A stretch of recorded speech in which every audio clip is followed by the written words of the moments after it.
Good morning friends, स्वागत है आप सबका। चलिए पहला प्रश्न देखिएगा। देखिए, राष्ट्रीय सिकल सेल एनीमिया उन्मूलन मिशन में छत्तीसगढ़ के कितने जिलों को शामिल किया गया है? देख लीजिएगा, ऑप्शन है यहाँ पर। करेक्ट आंसर है ऑप्शन नंबर ए है।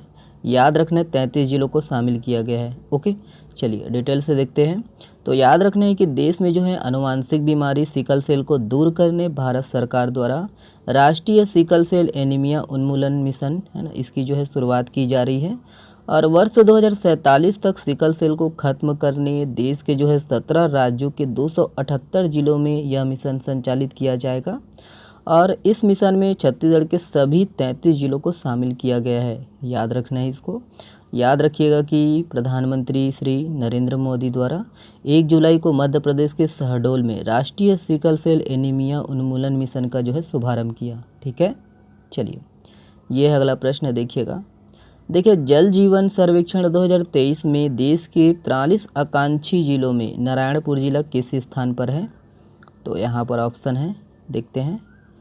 करेक्ट आंसर है ऑप्शन नंबर बी है, दूसरा स्थान है। याद रखिएगा दोस्तों, दूसरा स्थान है। ओके, चलिए याद रखिएगा कि जल जीवन सर्वेक्षण 2023 में राज्य के जो है नारायणपुर जिला देश के 43 आकांक्षी जिलों में दूसरा स्थान हासिल किया है।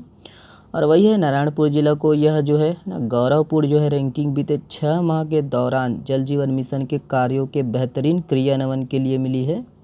और 1 अक्टूबर 2022 से 31 मार्च 2023 तक हुए इस जल जीवन सर्वेक्षण 2023 में वही है नारायणपुर जिला जो है ना देश के आकांक्षी जिलों में दूसरा स्थान मिला है। ठीक है, चलिए और वही है, इसको भी देख लीजिए कि राज्य में दोस्तों अब तक 25 लाख से अधिक परिवारों को घरेलू है ना नल कनेक्शन प्रदान कर राज्य ने 50% से अधिक लक्ष्य का जो है पूरा कर लिया गया है। ठीक है, चलिए ये वाला प्रश्न देखिएगा।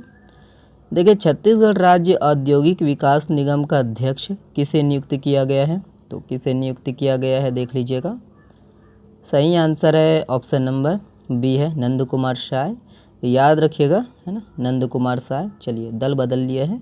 तो याद रखना है कि छत्तीसगढ़ सरकार द्वारा दोस्तों नंद कुमार साय को छत्तीसगढ़ राज्य औद्योगिक विकास निगम Chhattisgarh state industrial development corporation limited Raipur का जो है अध्यक्ष नियुक्त किया गया है।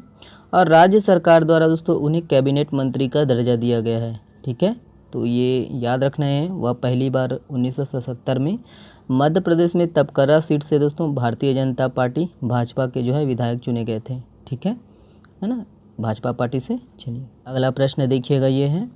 देखिए, हाल ही में चर्चित सेलिनी डिंगो यह किसका अन्य नाम है? तो यहाँ पर ऑप्शन है, देखिए।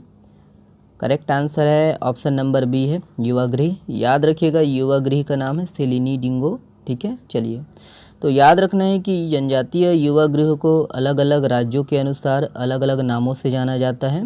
और इन युवा गृहों को है ना, देखिए है ना, नकपांटो, जौल, बुक, मोरंग और मंडाधर दरबार और छगरीवासी है सेलिनी डिंगो, घोटुल का नाम घोटुल कर दिया गया है, ध्यान दीजिएगा।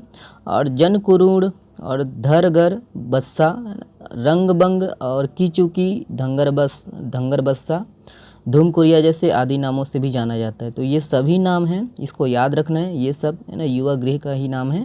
ठीक है, तो याद रखिएगा इसको। चलिए देखिए, एशिया के सबसे पुराने फुटबॉल टूर्नामेंट डूरंड कप का 132वां संस्करण का आयोजन कहाँ किया जाएगा? तो कहाँ किया जाएगा देख लीजिए। करेक्ट आंसर है ऑप्शन नंबर डी है, उपरोक्त सभी। याद रखना है, असम, मेघालय, पश्चिम बंगाल तीनों राज्यों में किया जाएगा। तो याद रखिएगा कि डूरंड कप 2023 फुटबॉल टूर्नामेंट 3 अगस्त से 3 सितंबर 2023 तक आयोजित किया जाएगा। और इस टूर्नामेंट की जो शुरुआत है 1888 में हुई थी, ध्यान दीजिएगा। और एशिया के सबसे पुराने फुटबॉल टूर्नामेंट डूरंड कप का जो है 132वां संस्करण 4 स्थानों है ना, याद रखना है, असम के गुवाहाटी और है ना कोकराझार, मेघालय के शिलांग और पश्चिम बंगाल के जो है कोलकाता शहर में खेला जाएगा। याद रखना है ना। ये वाला प्रश्न देखिएगा। देखिए, धन्वंतरी जेनेरिक दवा दुकान से सस्ती दवाओं की बिक्री के मामले में किस नगर निगम की धन्वंतरी दवा दुकान पूरे प्रदेश में प्रथम स्थान पर चल रहा है? यहाँ पर ऑप्शन है, देखिए। करेक्ट आंसर है ऑप्शन नंबर बी है, रायगढ़। याद रखिएगा, रायगढ़। चलिए याद रखना है कि धन्वंतरी जेनेरिक दवा दुकान से सस्ती दवाओं की जो है बिक्री के मामले में रायगढ़ नगर निगम पूरे प्रदेश में अव्वल चल रहा है, प्रथम स्थान पर। और प्रदेश के सभी नगरीय निकायों में ये दवा दुकानें संचालित हैं, जिसमें नगरीय निकाय की जो है जनसंख्या के मामले में रायगढ़ की जो है धन्वंतरी जेनेरिक दवा दुकान पूरे प्रदेश में है ना सबसे आगे है। और याद रखिएगा कि Shri Dhanvantari generic medical store योजना 20 अक्टूबर 2021 से शुरू की गई है। ओके, ये वाला प्रश्न आप लोगों के लिए है। इस प्रश्न का जवाब आप लोग को देना है कमेंट्स बॉक्स में। देखिए, भारत रोड नेटवर्क के मामले में कौन से स्थान पर पहुंच गया है? यहाँ पर ऑप्शन है, देखिएगा, इसका जवाब आप लोग को देना है कमेंट्स बॉक्स में। चलिए, बहुत बहुत धन्यवाद। PDF डाउनलोड करिए इसका हमारे टेलीग्राम चैनल से। शुक्रिया वीडियो को देखने के लिए। चलिए, बहुत बहुत धन्यवाद।